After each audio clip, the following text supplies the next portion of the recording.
I get a lot of questions about hip clicking, snapping, so this video is for you. I think it's very simple. I think you only need to learn 2 things.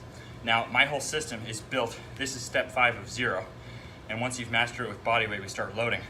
But I want you to watch my back knee, not this front knee, the back knee. Notice how that knee is not gonna touch the floor. See, there's the floor, boom, it's off.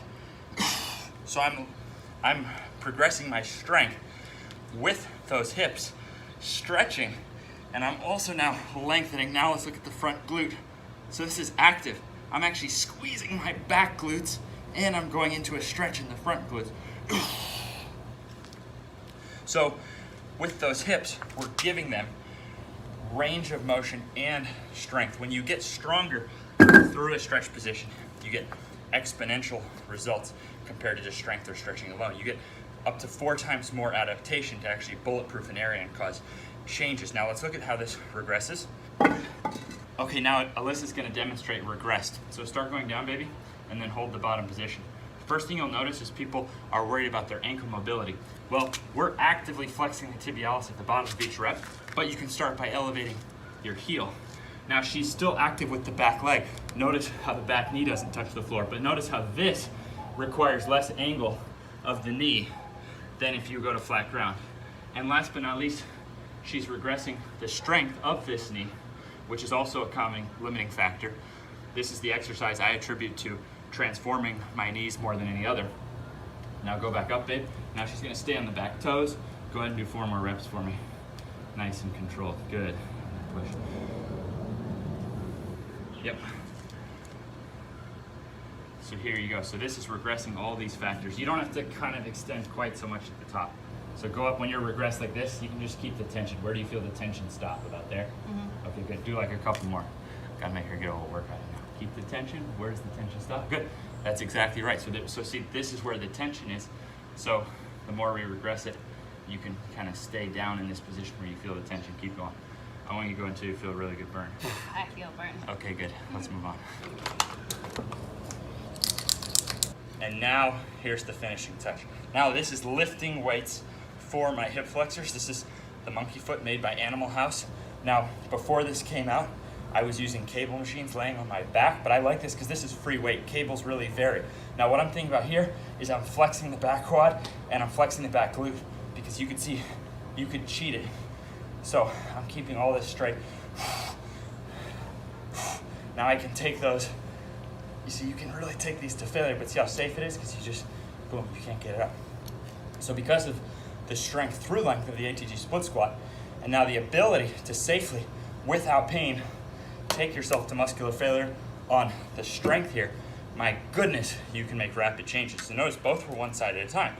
So you get very even between sides, because usually with the snapping or clicking hip, it's usually one hip or the other. This probably comes from a lifetime, for example, of only kicking a soccer ball with this side or something like that. So in sports, we can get so out of balance.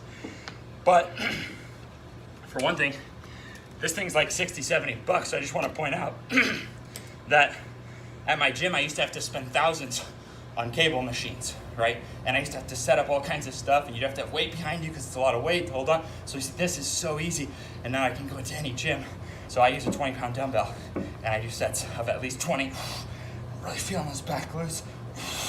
Keep it straight. Look, it's addicting. I just want to keep going forever. But my mom started this with no weight, and now Alyssa's going to show you an ankle weight. Good. Good. Think about flexing that VMO there. Think about flexing that back glute. Feel that? Mm-hmm. Good. Enough. Think about contracting this muscle. Good. Control down, explode up. Try to get above parallel. Good job. Boom. Good. This is just for balance here. Now I get every video, when I show this, people ask, why not just use an ankle weight? Why? Because I don't want to drag a 20-pound ankle weight into the gym. This weighs like a pound or something.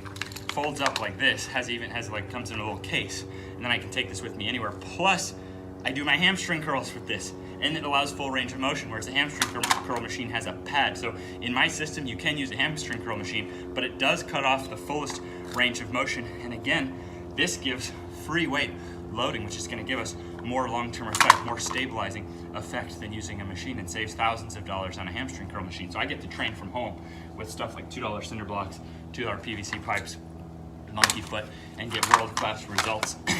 These are now being ordered by some of the richest athletes in the world. Many of your favorite pro sports teams are using them, and yet I get to train like this right from my yard, which is pretty cool. Check out this workout I'm giving her just by yapping. Let's talk about the economy. Let's talk politics right now. I'm done. All right, that's it. See ya. So that's the point. This is not an or world. It's an and world.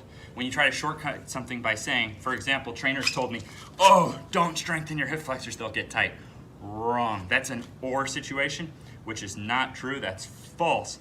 And that will then create more problems than if you figure out how do you get the best? How do you create a situation that works for both sides? That's going to be truth. So yes, you can fix your hip problems, but you're going to need to get them strong and long in the stretch position and that shortened position.